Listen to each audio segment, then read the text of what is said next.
क्यों उतनी क्वांटिटी में हम आपको नहीं देख पा रहे? What's the reason? ये सवाल तो मुझे लगता है आपको ना एक पोस्ट करना चाहिए सब निर्माताओं को और निर्देशकों को कि क्या भैया क्यों नहीं कर रहे हो काम इनके साथ। ऐसा नहीं है।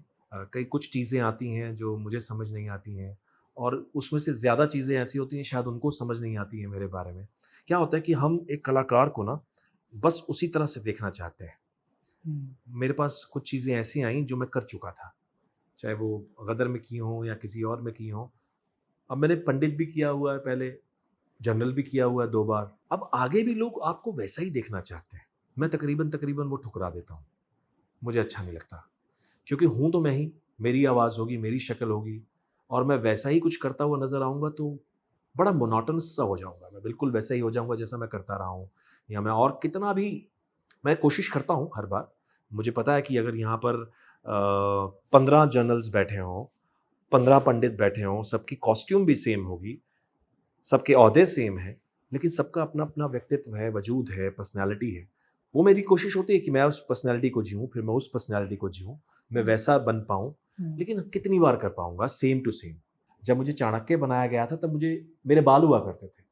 तब उस डायरेक्टर ने, उस क्रिएटिव ने, उस प्रोड्यूसर ने मुझे कैसे सोचा कि मैं इसको गंजा करके कैसे सोचूँगा चाणक्य।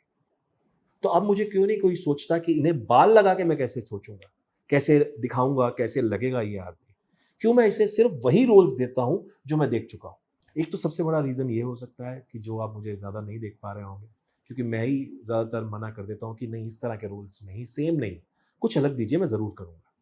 उस हो सकता है वो किरदार वही हो लेकिन उसका तरीका अलग हो। हुँ, या फिर हुँ, एक बड़ी बात आती है लक फैक्टर। मेरा नसीब वहाँ तक पहुँचने में नहीं हो रहा। अब गदर के टाइम पे बिल्कुल उल्टा हुआ था, वहाँ तो मेरा नसीब पहुँच गया था, वहाँ बहुत ज़्यादा आप कितनी बार सुन चुके होंगे, देख चुके होंगे कि वहाँ बहुत ज़्यादा उन्होंने तलाश की एक जी, विलन की। फिर एक होता है यहाँ पर अभी कास्टिंग के लिए आपके पास बहुत लोग हैं। कास्टिंग डायरेक्टर्स तो डेफ़िनिटली उनको सलाम है कि उनके पास तो वो इतना सोचते हैं, इतना इतना बड़ा काम करते हैं, हुँ, जो उनके दिमाग में एक-एक चीज़ें होती हैं कि कैसे फिर एक राइटर ने जब से पहले लिखा तो सबसे पहले उसने सोचा कि मेरा किरदार कौन-कौन कर सकता है। डायरेक्टर ने जब उसको विजुअलाइज़ किया तो उसने सोचा होगा कि मैं इसके लिए इस रोल में इसको ले सकता हूँ। फिर कास्टिंग डायरेक्टर का अपना हाथ हो गया।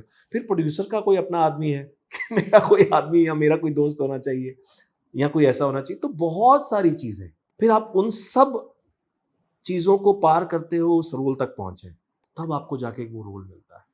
फिर एक वो एक सबसे बड़ी बात जो थोड़ी-सी कंट्रोवर्शियल हो सकती है, आप भी जानते हैं इस बारे में, कि कैंपिंग भी होती है। हुँ, आपके अपने लोग ही जाएँगे, मेरा अपना दोस्त ही जाएगा, मेरे साथ जिसके साथ मैं कम्फ़र्ट फ़ील करता हूँ और वो होना भी चाहिए कि मैं आपके साथ कम्फ़र्ट फ़ील करता हूँ, हुँ, तो मैं आप ही को बुलाऊँगा। कई बार वहाँ छुरी चल जाती है हम पर। तो ऐसी बहुत सारी चीज़ें हैं। इसको तो लक में डाल देते हैं फिर।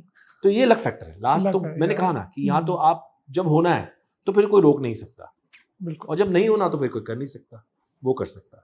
हमारे यहाँ ये भी तो त्रासदी है, आपने जैसे कहा कि आपको कुछ अलग सोचते क्यों नहीं है, अलग क्यों नहीं?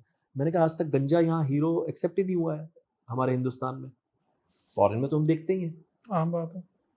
फ़ॉरेन में आम बात है, कम जेसन से कम स्टेथम 6 से 7 लोग हीरो और हैं, या जो जिनके बाल नहीं है, लेकिन हम उनको एक्सेप्ट करते हैं और राइट। हॉलीवुड की फ़िल्में सबसे ज़्यादा देखी जाती हैं यहाँ पर। लेकिन हमारे इंडिया में अब तक एक्सेप्ट नहीं करेंगे। तो सिर्फ़ विलेन ही क्यों, आप सिर्फ़ ये रोल ही क्यों, वो रोल ही क्यों? हुँ। करके तो देखिए, करवा के तो देखिए, शायद कर लें।